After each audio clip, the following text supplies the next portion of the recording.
Good evening, friends. Welcome to our midweek connection. I am honored to be here with you, and I'm grateful for each one of you.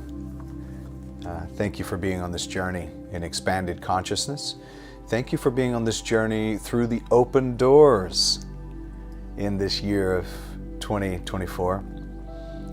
I'm grateful this week for so many different things, but I have been really working with these concepts that we talked about last week, really allowing these concepts of non-resistance, these concepts of non-interference, really working with them in my life, because I don't want to just talk about these things. I want to create a practice around them. What we practice becomes practical. And practical basically means obtainable. Something that can be experienced. Something that can show up in manifestation and become material in your life. So what we practice, it may not become perfect, but it does create permanent behaviors in our life. And I want my permanent behaviors to align with the truth that love is who I am, that gratitude is my attitude, that abundance is my nature, and well-being is my birthright. And I want every conversation, I want every interaction with other people to come into alignment with that. And until I have made it there, I still have work to do. And don't we all, right? We still have that work to do.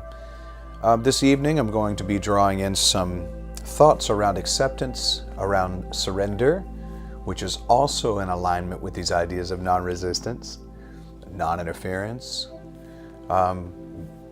Being able to exit conversations and exit situations is often just as powerful as entering a conversation or entering a situation. Knowing when to be quiet. A wonderful student of truth who's become a friend of ours, and she's actually working with us toward ordination.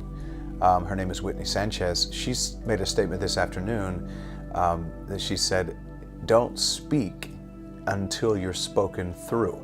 You know the old saying, don't speak until you're spoken to? She said, I'm learning to not speak until I'm spoken through. And I thought that was a very profound statement. Don't speak until you're spoken through. Know when essence, when pure presence is attempting to speak through you. And when that happens, you'll be in alignment with the truth of the universe. When you're in alignment with the truth of the universe, it cannot be anything but inclusive, beneficial, powerful, transformational, transcendent, and life-changing. And I'd rather the words of my mouth and the actions of my life be those things than simply an exercise of showing my theological or my intelligent prowess. I want to operate from love and from compassion and from kindness, respect, and a sense of harmony and unity, oneness with all things. Let's take just a moment, if you don't mind, and center ourselves into this moment.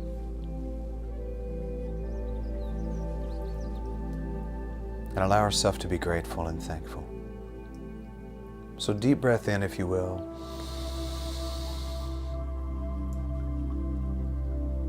And exhale.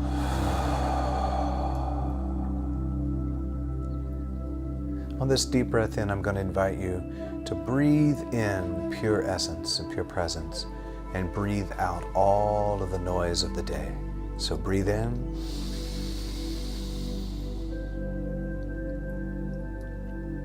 And breathe out. So right here and right now, I let go of all of the noise of the day. And I allow myself to rest into this present moment. I allow myself to be in a heart of love and thanksgiving. So I say, Spirit of Truth, take from me what I don't need. Bring to me only what I do need. I am surrendered. Spirit, lead me where my trust is without borders. Let me walk on the water wherever you'd call me. Take me deeper than my feet could ever wander. And my faith is made stronger in the pure presence. Give us a beginner's mind tonight. Release us from our concepts that could be conning us out of pure truth. Speak to, through, and as us. We're ready to hear. And we say thank you, thank you, thank you. And so it is, and so it is. All right, my friends, I'm going to invite us now into a few moments of thinking in terms of acceptance and surrender from our brother, Eckhart Tolle. And he says this: surrender becomes so much easier when you realize the fleeting nature of all experiences, and that the world cannot give you anything of lasting value. You then continue to meet people, to be involved in experiences and activities, but without the wants, the desires, and the fears of the egoic self. That is to say, you no longer demand that a situation, a person, a place, or an event should satisfy you or make you happy. Its passing and imperfect nature is allowed to be. And the miracle is that when you are no longer placing an impossible demand on it, every situation, person, place, or event becomes not only satisfying, but also more harmonious and more peaceful. So much of our suffering and our struggling in this life is all mounted to, bolted to this need that we have within us for every circumstance and every person and every condition being what satisfies our egoic needs. So many of our conversations, conflicts that turn into combat, so many of those things could be thwarted completely if we would surrender and accept things as they are, the isness of the moment. Can you do that? Can you accept this moment with all of its isness? Are you able to die out to the ego that thinks it has to control the river? As we mentioned last week, I know I mentioned it last Wednesday, the Tao speaks of the river not as something to control, but something to navigate. And when we stop trying to control the flow of life and we start going with the flow of life, the natural flow of the Tao, pure presence, Holy Spirit, whatever you want to call it, God, when we start going with that flow, the power of that flow dwells within us, through us, and as us, and is moving with us, causing mountains to move, causing circumstances to change, causing situations to turn in the direction of perfect presence. And we find our place in stillness and in peace and in rest, and we find ourselves relieved of the disease of suffering. You do not have to suffer. But as long as you are needing something, some moment, some situation to come under your control, to be exactly certain, let me say it this way. If you're looking for certainty in this life, forget about it. That is not the walk of faith, and it's not the walk of peace. There's nothing certain in this life. As my Bishop Pearson used to sing, everything must change. The young become the old. Mysteries do unfold. And that's the way of time. Nothing and no one goes unchanged. There are not many things in this life you can be sure of. And he goes on the list some things that truly, even in their nature, are not necessarily dependable. There's not many things in this life you can be sure of except rain comes from the clouds, the sun lights up the sky, and hummingbirds, for some reason, fly. Winter turns to spring. A wounded heart can heal. And that's the way of time. Nothing and no one goes unchanged. The most certain thing about this life is the uncertainty. The most consistent thing about life is its inconsistency. Alan Watts used to say all the time, life is like squiggly lines. Nothing moves in a straight line. He used to talk about it in a funny way, and he would point to a table and he would say, that table right there, if you could really capture a look, its activity would probably freak you out. He said, because all of these little molecules and all of these little atoms and all of these particles that make up that table and make you think it's solid are really squiggly. And he said they're all going just constantly changing and shifting in ebbs and flows and waves, and life comes in waves. Grief comes in waves. I heard my brother from another mother, Pastor D.E., Bishop-elect D.E. Paulk, say on the Streaming Consciousness program, The Legacy of Bishop Carlton Pearson, he said it last night, the grief doesn't make an appointment. And grief comes in waves and in stages.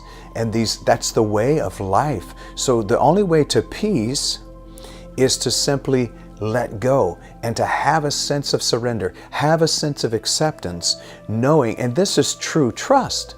That's really what faith is, honestly. Faith in God is just trusting that the source of all things is going to work things out ultimately in your favor. And look, God's favor is the best flavor you can ever eat on. Release yourself from the struggle and the suffering of demanding that things be your way. He goes on to say, when you completely accept this moment, when you no longer argue with what is, think about that. When you stop arguing with what is, the compulsion to think lessens and is replaced by an alert stillness. So much of our unease and our dis-ease in this life is the result of our thinking mind. When we can escape the prison of our minds, when we can escape the incarceration of our thinking, we transcend and we transform into the magnificent beings of light that we are. We stop arguing with what is, and we learn how to replace our compulsive thinking with alert stillness. I'm at peace and I'm aware of it. So that we become aware, awake, aware, alert, but not alarmed, not living our life in a sense of alarm or in a sense of suffering. We are surrendered to the reality that I am an eternal being, having a temporary human, I am an eternal spiritual being, having a temporary human experience and expression. But I know from where I come. And I know what I'm made of. And I know my DNA has been stamped with the divine presence. I know the source has made me a resource and an outpicturing of that source presence in the world. And whether I live in this body or I die and leave this body, I know, as Paul said, to live is Christ, or consciousness, expanding consciousness. To die is even more gain into the next realm, whatever that may be. Another iteration of who I am. You're fully conscious, yet the mind is not labeling this moment in any way. Can you imagine living your life without having to put labels on anything? This state of inner non-resistance, there it is again, opens you to the unconditioned consciousness that is infinitely greater than the human mind. This vast intelligence can then express itself through you and assist you both from within and from without.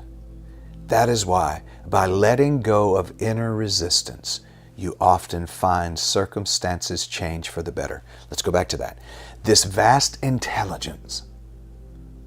See, this vast intelligence that is offering its mindset and its way of being to you is ready to express itself through you and assist you, both from within and from without.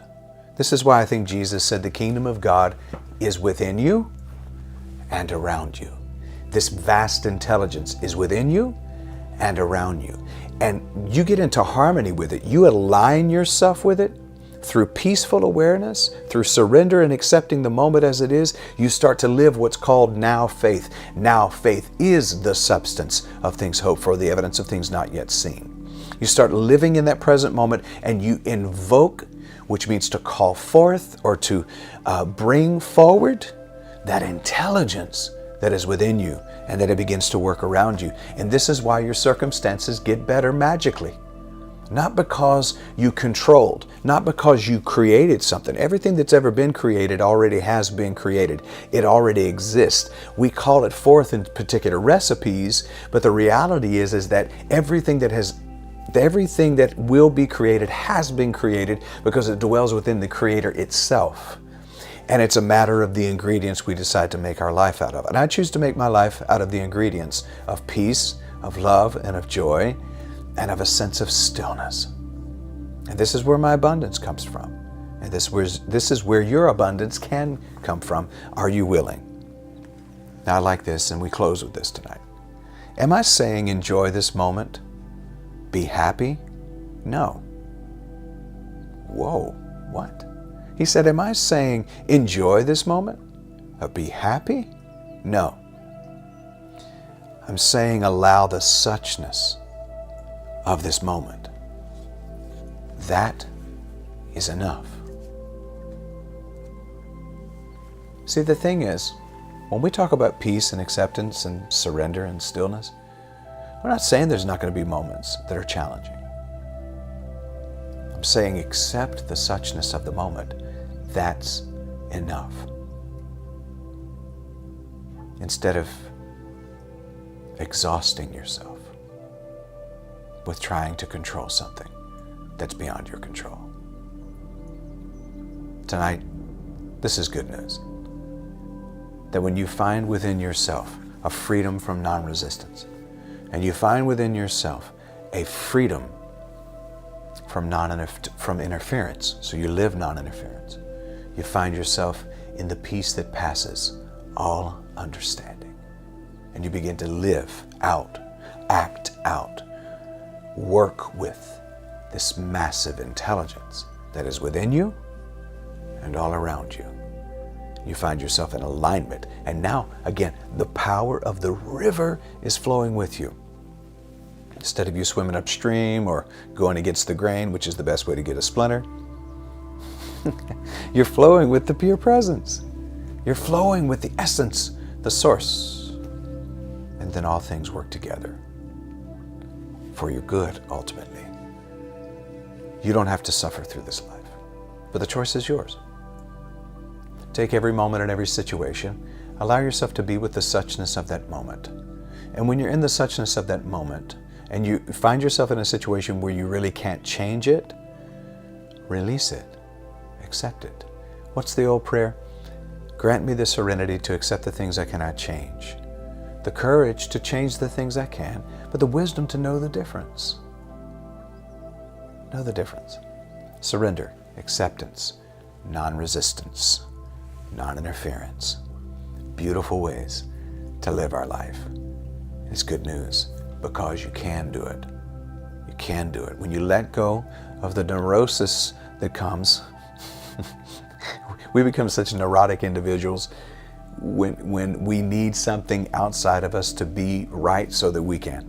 When we need someone out here to do something so that we can find our peace. You're a slave when you do that.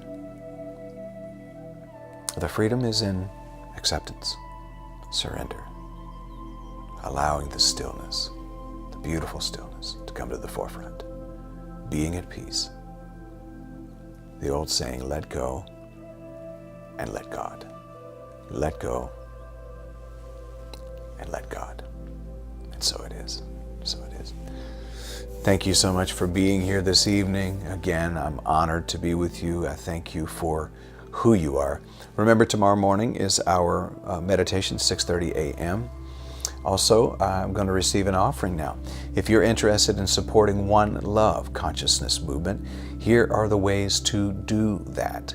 One Love Consciousness Movement, we are thankful for you taking the time to support. This is a sacred giving practice. a sacred giving practice. If you have not supported this ministry, but this ministry is helping to feed you and give you nutrition for your spiritual body, consider making that exchange. Here's what it is. It's the powerful way to practice the law of circulation. It's a practical and a powerful way to practice the law of circulation. As you receive, give. Then you receive more, and then give. It's like breathing. I breathe in and I breathe out. I breathe in and I breathe out. And I know that this year we are going to and already have coming to this space partners and sustaining partners that will continue to make this ministry vibrant. Those of you who are watching from First Unity Spiritual Campus, please go to firstunity.org/donate, or go to the app and click on that yellow heart so that you can give to the campus. We are doing our best to raise the consciousness of this planet and continue to be love, joy, and peace in the world. I hear the music getting started, so I'm going to get up out of here. Now go and make it a great evening, because you can. Peace.